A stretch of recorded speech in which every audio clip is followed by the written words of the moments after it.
Going to be really interesting, that one. Tottenham against Chelsea this weekend. Normally, I come to you for the first answer, but it seems ridiculous when Glenn's sitting right there not to ask him the first question. First of all, just ahead of that game, we're going to get a real idea of where those two teams are, aren't we? Yeah, I think we are, actually, Kelly. I think I know where Chelsea are. I've got to say that. I'm not quite sure where my old club are, as in Spurs, playing there for so many years. The performance and the result against Palace was poor. You've got to say that after 3 really good games, positive start. But Chelsea look awesome at the moment. I really do think they're the ones that are going to push City all the way. So I think it's going to be a tough afternoon for Spurs. Yeah. Hopefully they'll have everyone fit, because if both teams put out their best side, it's going to be a hell of a game still. But obviously you've got to look at Chelsea as favourites. Yeah, Chelsea have looked really strong. The only points they dropped were against Liverpool at Anfield, down to 10 men for the second half of that game. And they've been able to get results in different ways. So Spurs then maybe are the best team to start with, because there's more to kind of try and work out with them. What do you mean? What do you mean work out with Spurs? In terms of where they are, in terms of what they can achieve, in terms of what their strengths and weaknesses are, everything. Yeah, but when what I saw in the Palace game with Spurs, especially when you say the weaknesses, they started with Winks, Højbjerg and Skip, and I'm thinking, well, where's the creativity? Harry Kane didn't have a shot or a touch in the box, and that is, for me, that's criminal.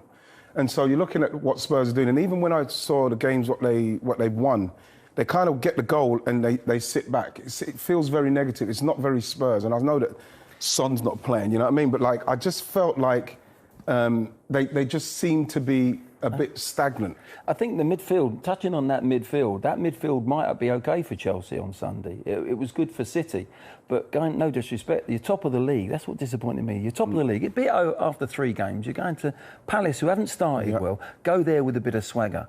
Go there with a midfield that's got a bit of creativity. And go for the throat in many ways, but they look very timid, Tottenham, against Palace. And I couldn't work out why.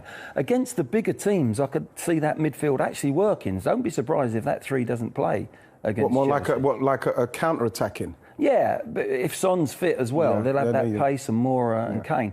So I think it's not a bad, it's horses for courses in football sometimes from management's point of view. I think they needed some Ndombele in that Palace game. In that Palace game, I don't see that, that lad starting against Chelsea for sure. But I think they did that against City. They knew they wouldn't have the ball, so they needed actually against City to defend, to make their tackles, to be tight, and they went on the break. And I think that's what they're going to have to do against Chelsea.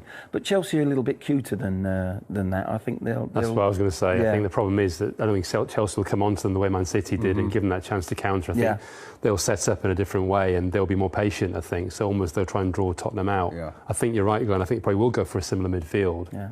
And they've got a real issue, haven't they, in terms of creativity. The Ndombele issue comes up again, as it did with Mourinho. He wanted to go again this summer. Obviously, Nuno doesn't want him either, but who else have they got? I personally think Tottenham haven't recovered from selling Christian Eriksen. They haven't had a creativity gap. They've got a creativity gap ever since he's gone. They've never really solved that problem. I think they've got too many players in that central midfield that hold the ball too long. You've got no one that can release it quickly, and that's where Kane and Son need quick release of passes. They all want to hold on to the ball. Even Ndombele wants to hold the ball and create. Lo Celso, when he's in, does the same. And Eriksen, when he was playing at his best for Tottenham, played 2-3 touch sometimes, and he had a little bit with Harry Kane, that movement, and Dele Alli when he was playing well. A few years back now, that was the 3, that little triangle that really worked well. They haven't had that. Hello and welcome to the show. We are in the midst of anything in the fact that, look, there's never going to be a downside that Harry Kane has stayed at Spurs. But do you think that Nuno was preparing for a season without Harry Kane, and that maybe that's, I don't know, sort of affected his plans and his kind of template for the team? Well, I think we were all expecting, once Harry came out like he did, we was all expecting that move to happen. So you'd have thought that Nuno is probably thinking, I'm going to have to maybe I have to start sorting my team out without Harry Kane in it. But surely once you get Harry Kane, once you get Harry Kane back in it, then you start catering for him.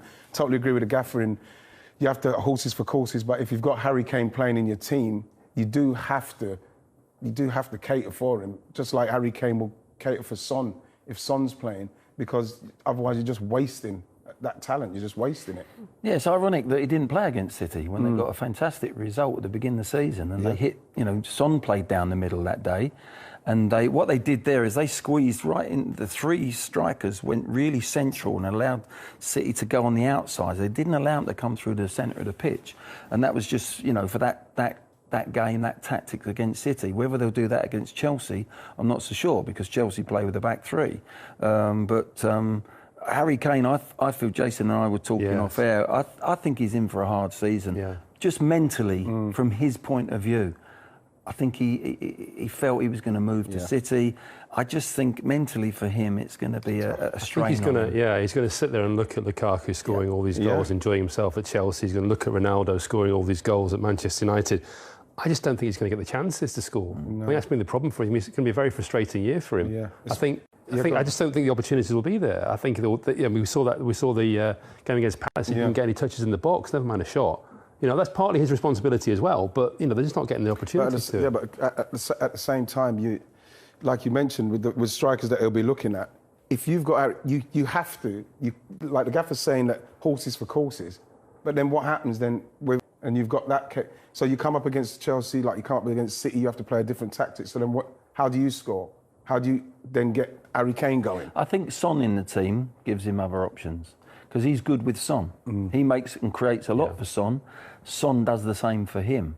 And I think it's a big miss when when he's out of the team, which he was at Palace. He wasn't available. That's where that's where I think people like Moura and Bergwijn, people like that, have really got to come to the front. Yeah. Moura started very well actually this season. He has. He's got ability. Whether he can do it consistently is the big question for Tottenham, because Harry does need some creation around him. Last year he was scoring goals and creating himself. I don't think he can have another season like that. No. It'd be too much for him. Yeah, there's that issue with him having to go in and, like Glenn said, make his own chances. And he's the player who's suffering most from that lack of creativity that you've pointed out. And as a striker, I could say, listen, you're naturally thinking, I'm not getting the service, that's why it's not happening for me anyway. Yeah. But the fact is, he is somebody that, yes, you get... If you get Harry Kane in and around, he will try and have his shot and that, but you do need to get the ball in and around him. And I think you're absolutely right as well when you say, Jace, about watching Lukaku, watching Ronaldo now. And there's nothing worse, for me, it's just pure jealousy, really. When you watch, like back in our day, you're watching Man United and you're watching those teams creating chance after chance, and you think to yourself, God, I wish I was playing for them. Because you're getting chances made. You look at something like Lukaku, he's hardly had touches in the games, but he's already got 4 goals in 6 games. And that's the difference with Chelsea, is that Chelsea can now, if it's really tight, they've got the person to take the half chance. Also, as a striker, would you stop making movement then? When chances are not coming, you stop making runs. His running stats are down. You get frustrated. You get despondent because you don't know when it's coming. Yeah. Of course, Harry Kane is like a major player in the team, and the players will give him the ball. But then, you start to think, well, I'm getting the ball here. I want the ball up there, and you're not getting it. You do get despondent. You do stop making runs, and then what you probably find is that he'll start taking shots from even more speculative places because he's not getting them frequently enough. You're starting to look at the decision, however that came about, of Harry Kane and how he ended up staying at Tottenham. And you're starting to think this is not going to be great for Harry Kane's future either, let alone this season, because if he gets to the end of it and his numbers are down, he suddenly is a less attractive and a year older proposition. I had a difficult summer. I've worked a lot on this story, and I know what it's sometimes like to do transfer stories around Tottenham with Daniel Levy, having done stories around Luka Modric and Gareth Bale, and I did an interview with Modric years and years ago when he first said he wanted to leave Tottenham, and within 12 hours there's a statement on the club website saying he's going off my dead body from Daniel Levy. Oh my gosh. So that backfired quite badly. It's nice to write a piece that gets a direct response. Even when I was doing the interview, I was thinking, I'm not sure this is going to work. I was saying to him, I'm not sure, Luca, this is going to work. I honestly don't think this is going to work. But anyway, he went the year afterwards. I think it's a similar situation with Kane. I think they will let him go next year. But he wants to go this year, and that's the problem. And as Glenn's already touched on, and Ian as well, mentally he's out the door. He's thinking he's going. He also knows Pep Guardiola really wants him, not just Manchester City. Pep Guardiola was driving this deal. He really, really wanted him. OK, they didn't get it done. They couldn't get the negotiation. I think it's very difficult for him to then adjust. And we all talk about professionalism and he's the ultimate professional and all this and all that. But it must, you guys know far more than me. It still must be hard to make that adjustment, to know you're going back from it.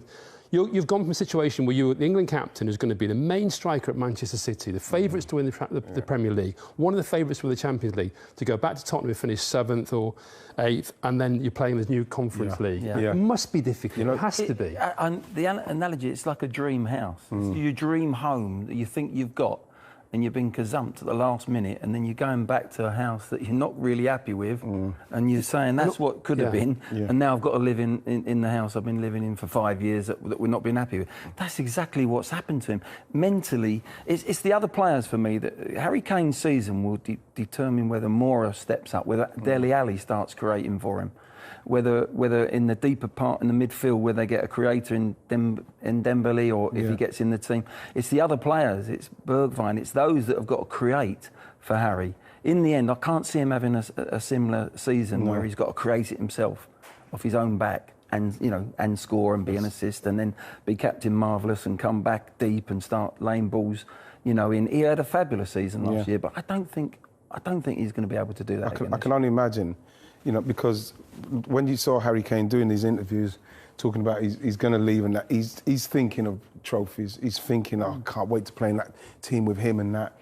And so, I actually... He'll have been talking to them as well on England duty, the likes of Raheem Sterling. And the thing is, as well, Kels, is that like Jason said, he's out the door, and all he's thinking about is probably, where I'm going to live, training's going to be like Pep and that. And so you go to that level of it's going to happen, and then bam, it doesn't happen. I don't know many people who have been in the position like that, because when a player of his calibre comes out and says, yeah, I'm going to go, I want to go, it normally happens. But for it to not happen, it's going to be interesting to watch him, because I can't remember too many times where a player's been in this position where it's that close and he's of that stature, Jace.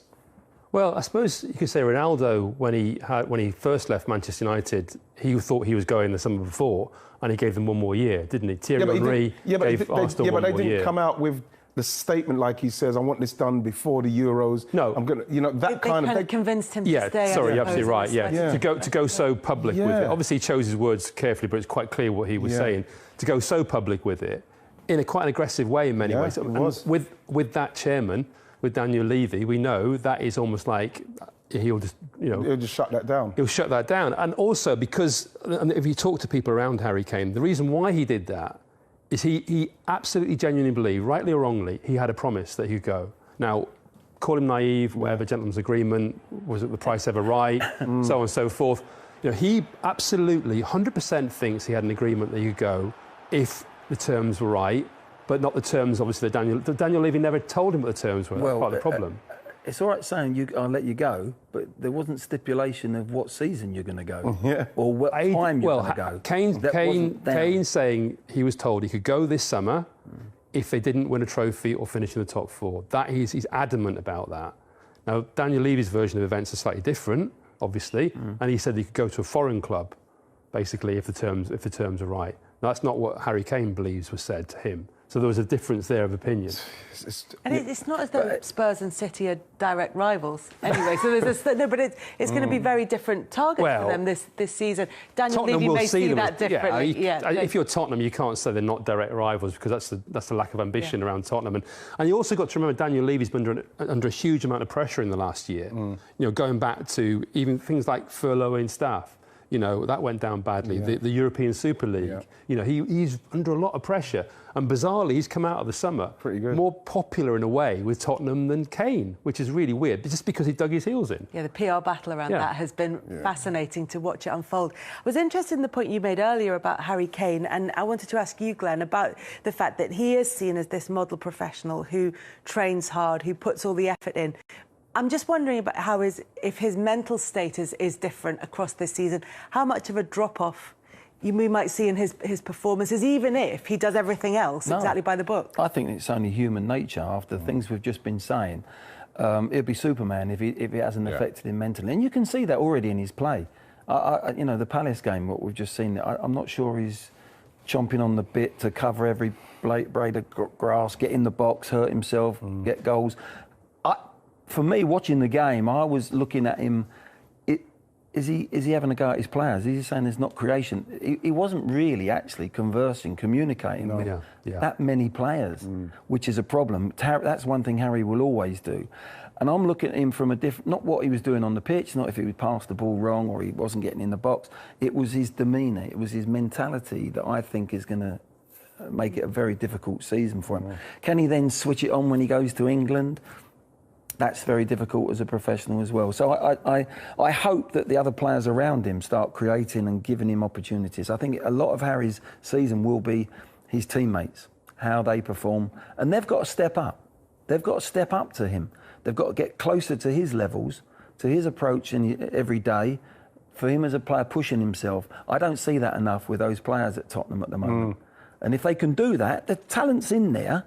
Son has obviously done that, he can do it, but there's others there like Moura. They're better than what they've shown in a Spurs shirt, and they've got to become more consistently. If that happens, Spurs could surprise everyone this year and get Harry scoring and whatever. But I do think there's a bit of a question mark about it all.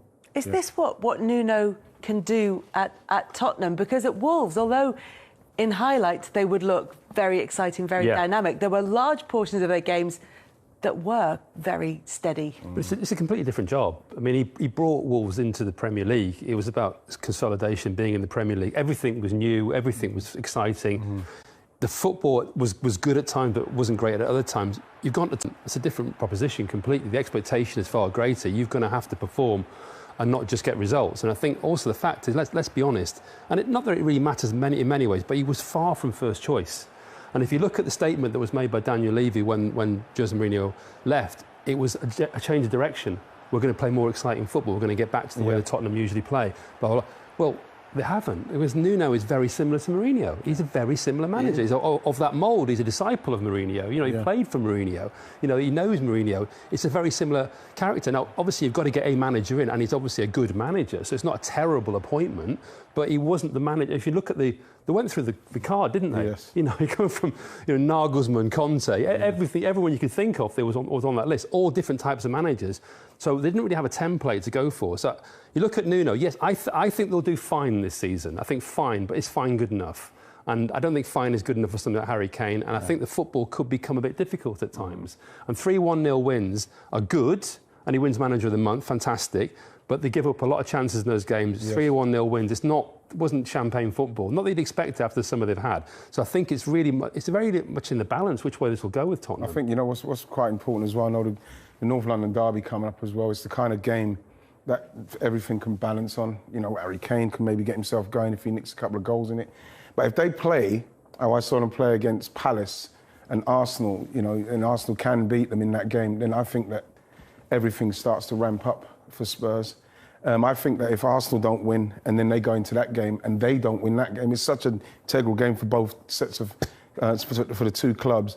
And then Arsenal fans are going to start to go a funny way simply because of how important that game is. A lot can happen in that game. And I think now that game's got so much say in what's going to happen now, that Arsenal-Tottenham derby. I think it's brilliant now. No, I think it has, but I also think this weekend's got a big... If Spurs were to go and beat Chelsea, then going into that North London derby, it's a different... Yeah, but then, Gaffer, if they go into that game and we see, like you say, they might play with that midfielder, they might be a bit more resolute in the way they're defending, and then Chelsea still unlock them and they don't play a kind of a brand of football where the Tottenham fans see them at least trying. You know what the Tottenham fans could be like. Yeah. And then you go into the Arsenal game and then I start to feel like the pressure could mount on Nuno very quickly. You've just shot me down completely. You know what? It's literally... winning against Chelsea. Gav, it's just literally all coming to my head as I'm thinking the North London derby coming, and it's vitally important to us to win the game, and it's going to be vitally important to Tottenham to win it. I think there's going to be so much more on it. Yeah, it does feel like a tipping point moment for Tottenham, particularly over the next couple of games. Well, in Arsenal, Ian's absolutely right. It's ironic that the two clubs are going through hell at the moment a little bit, and it's Chelsea and West Ham that were above them in the London League, if you like. So that hasn't been like that for many years. And this is a big sort of season for both clubs. But this fixture always comes in early in the season, this fixture, one way or the other, whether it's at Tottenham or Arsenal. And there is, psychologically, for the fans, for the clubs, for everything, the owners, it's a massive game, bigger than normal, I think, just for this moment in time, to see what... it's almost like the aura of the club, the feel from the fans, the energy around the clubs. Whoever loses that game is in for a few more problems weeks after. Yes. And that's probably why it'd be a draw. But look, ahead of this game against Chelsea coming up for Tottenham, you know better than anybody about the brand of football that Tottenham fans want to see, because you delivered it for them. When Jose Mourinho was there were times when it looked very successful, when he did get results, certainly for that period at the beginning. But there were no fans in the ground. There were no fans to lose patience with that style. Could that be an issue for Nuno, do you think? Yes, it will do, particularly with any set of fans. Spurs are demanding like anyone else. Arsenal are the same, wherever you go.